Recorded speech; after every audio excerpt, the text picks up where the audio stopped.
Good afternoon. Ito maganda to eh. Pina-practice ko. Ginawa ko na ng video, kaya lang medyo nalilito pa ako nun eh. Pero ngayon hindi na. Medyo okay na ako, kaya ulitin natin to.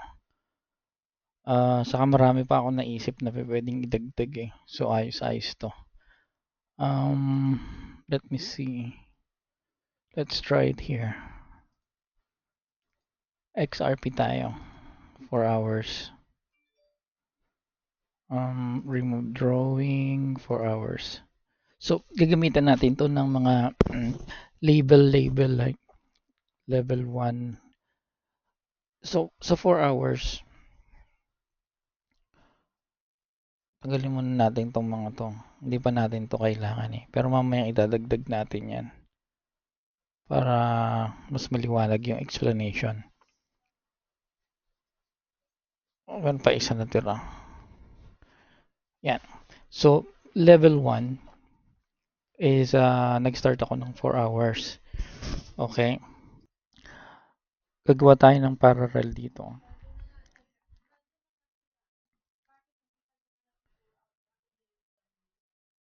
Yan. Gagawin natin tong main natin. So, yung main ko is level 1. Level 1. Yan o, level 1 4 hours. So, yan ang main trend line ko. Main bias ko. And then, kung lilipat ako ng level 2, from level 1, imamark ko yung level 2. So, ito yung level 2. Level 2 is from here. Yan, level 2, right? Ang level 2 natin is, tingnan natin kung saan to. Sandali lang ha.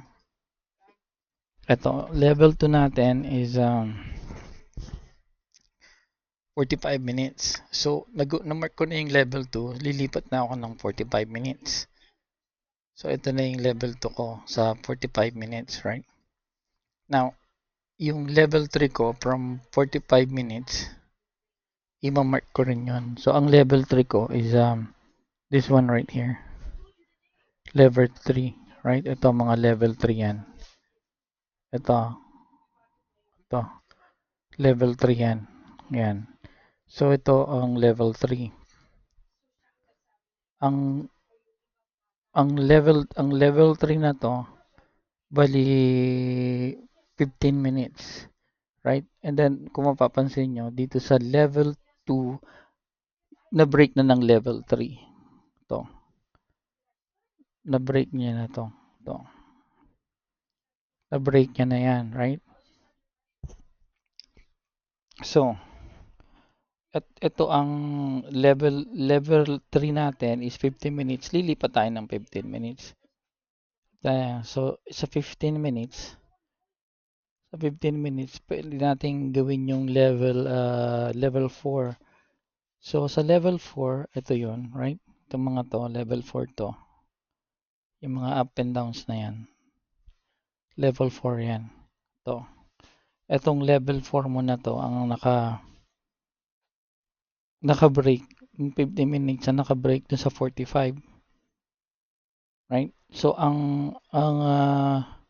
pag na-break, meron ka ng bagong data, which is ito.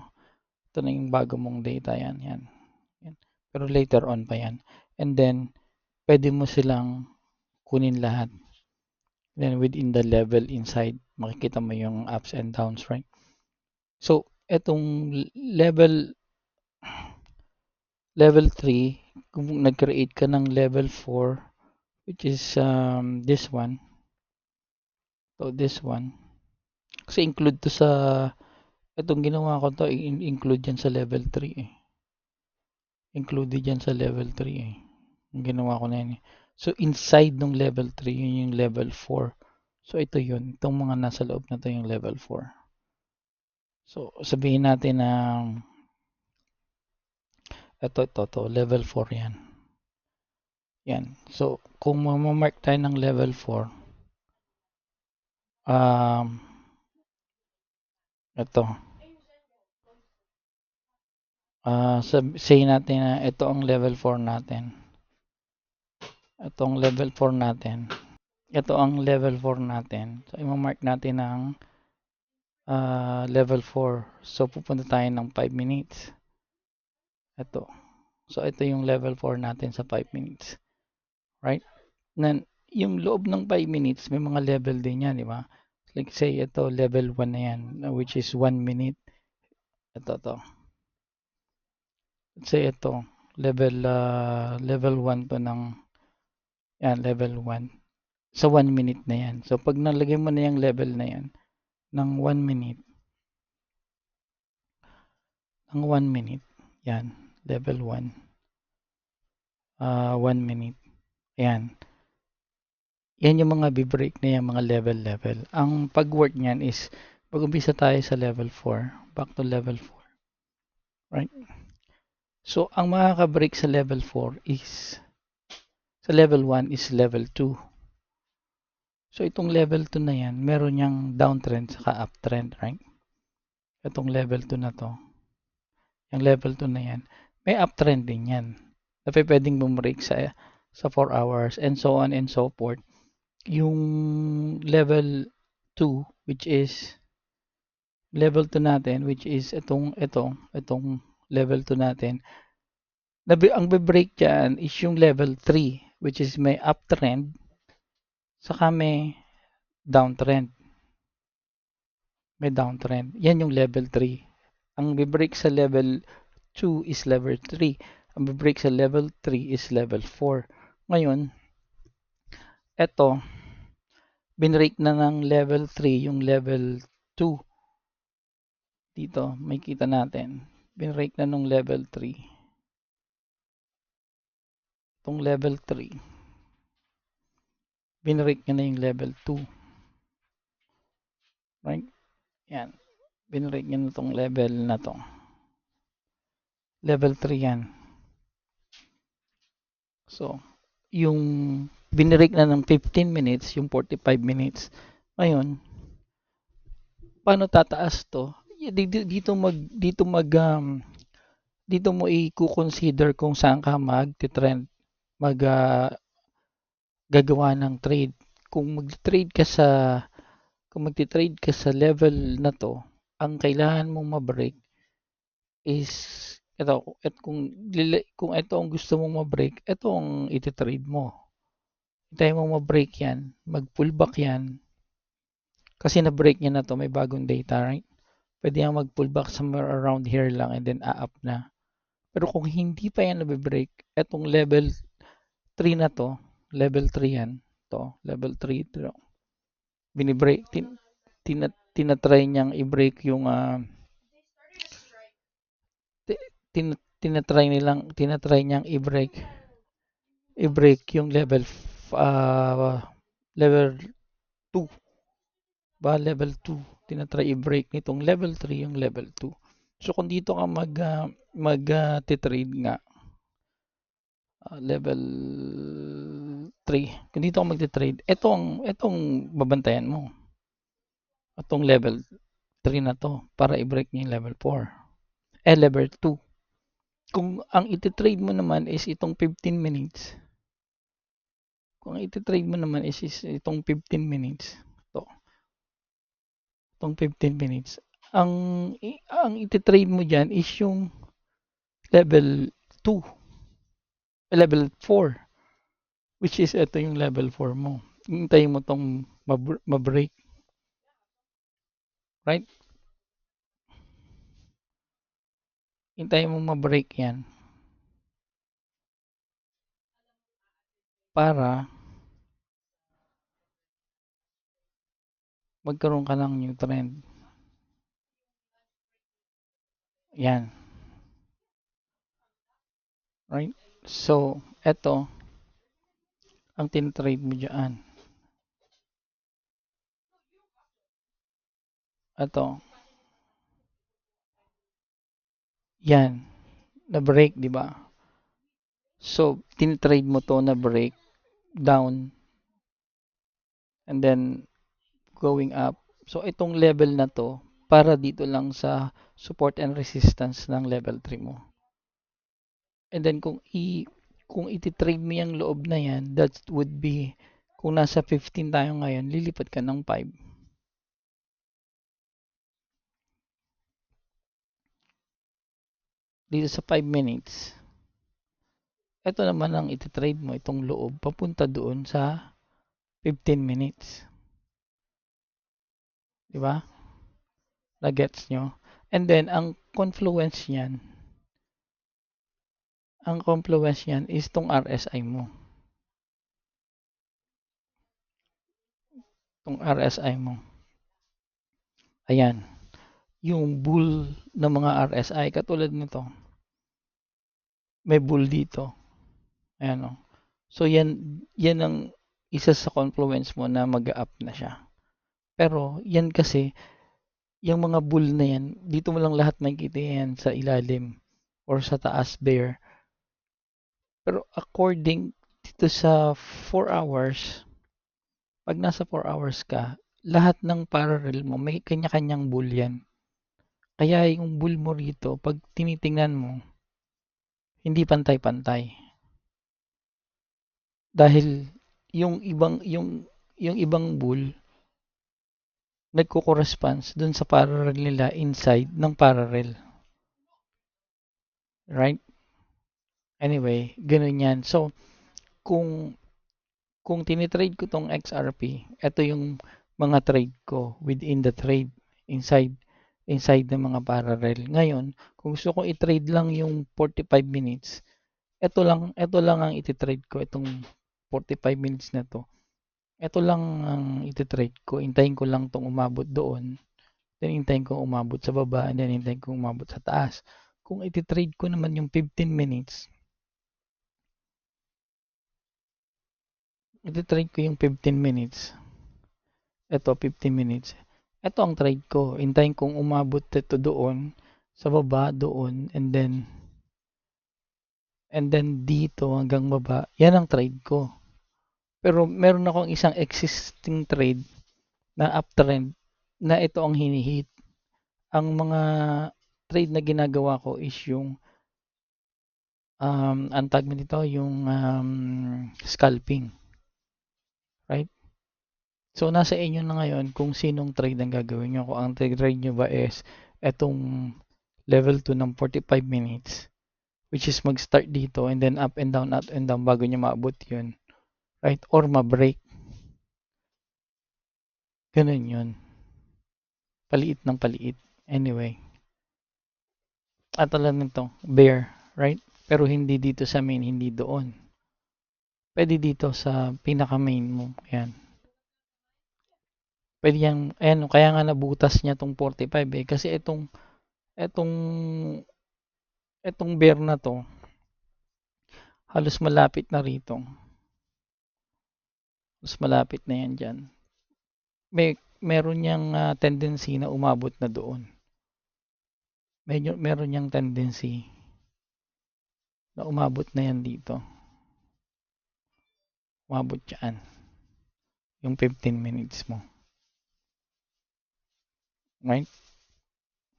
Anyway, ganyan ang pagpaplano ng trading. So ngayon, let's put this back. Nawala pa yung put this back. Let's put this back.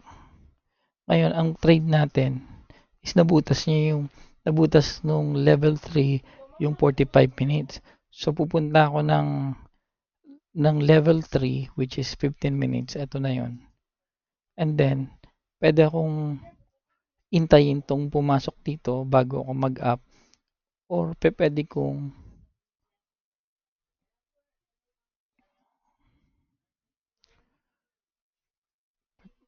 akong pumunta dito sa 5 minutes.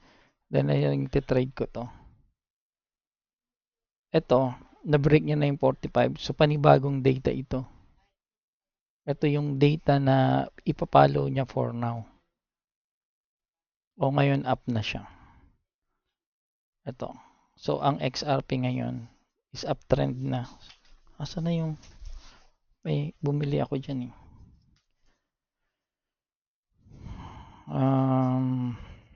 Dali lang ah. Tingnan ko lang kung ano nangyari dito. I-exit ko muna to sa $2. Close. Close ko yun. Sayang din yung $3. Ngayon, dito, meron na siyang, ayan o, meron ng oversold. So, sa malamang to, butasin niya pataas. Pero hanggang dito lang ngayon trade ko. Unless, mabutas nga yan. Kasi ito na yung new trend eh. O, ito pala yung new trend. Ito. So, sa 5, kung nasa 5 ako, 1 to.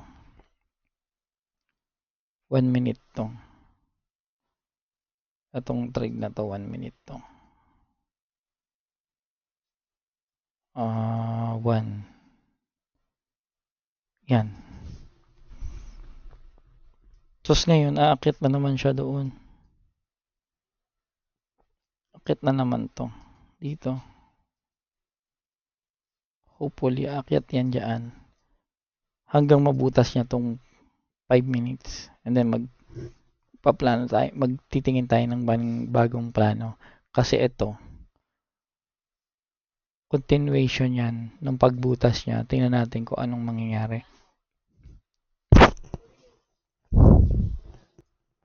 Pag nabutas na kasi yan. Remember, 1, 2, 3. Magkakaroon ka ng panibagong susundin. Ito na yun. Yan. Yan na yung panibago mong susundin. So, pagdating yan doon, malamang, bumaba yan hanggang dito. Nagets? Right? Kung ito yung 50 natin, yan ang magiging itsura niyan. So, pwede yan pumunta dito. Or, i-break niya yan. Papunta doon sa taas. Babaguhin natin tong, magbabago na tayo ng plan. Titingnan natin yung pinakamagandang scenario. So, kung di-delete natin to lahat, mag-new plan tayo. Let's say, eto ngayon, and then, eto siya. Tingnan natin kung ano nangyari dito.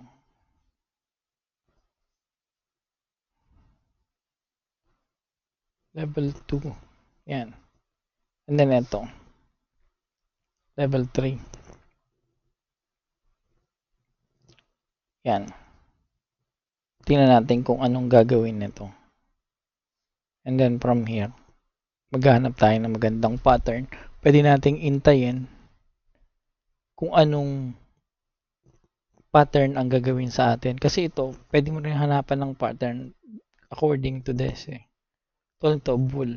Ang bull niya ito. And then, ang bear niya yun. So, yan yung pattern niya. Ito yung pattern niya. Sabihin natin ito. Ito. Ang bull nito yun. Then, ang bear niya, itong kabila. So, hindi yan magka-link. Itong dalawang to, hindi to magka-link. Kasi isa pa baba, isa doon sa taas. Hindi magka-link yung dalawang yan. Magkaiba sila ng parallel na pinuntahan eh. Kumbaga magkaiba sila ng bahay. Right? Yung isa, itong bull na to, nandito siya. Pero yung bear na to, nandun sa kabila.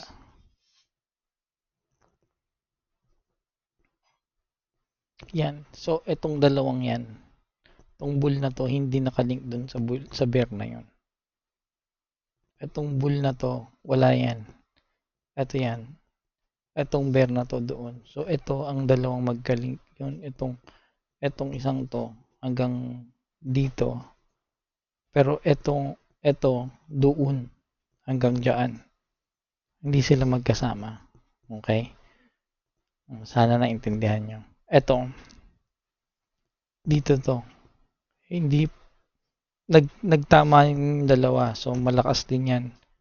Yan, halos magkalapit na sila. Kaya umangat sila. Malakas to. Eto, tong bull na to, para dito yan. Hindi para dito. Para doon. Ang kasama niyang bear, eto. Yan. So, ang, um, ang confirmation nito, tong mga to, yan. Saka yun, saka ito. Ito yung trend niya. Dito makuha mo yung new trend niya. Yan. Diba? Ito. Tong dalawang to. Yan ang trend niya. Pataas.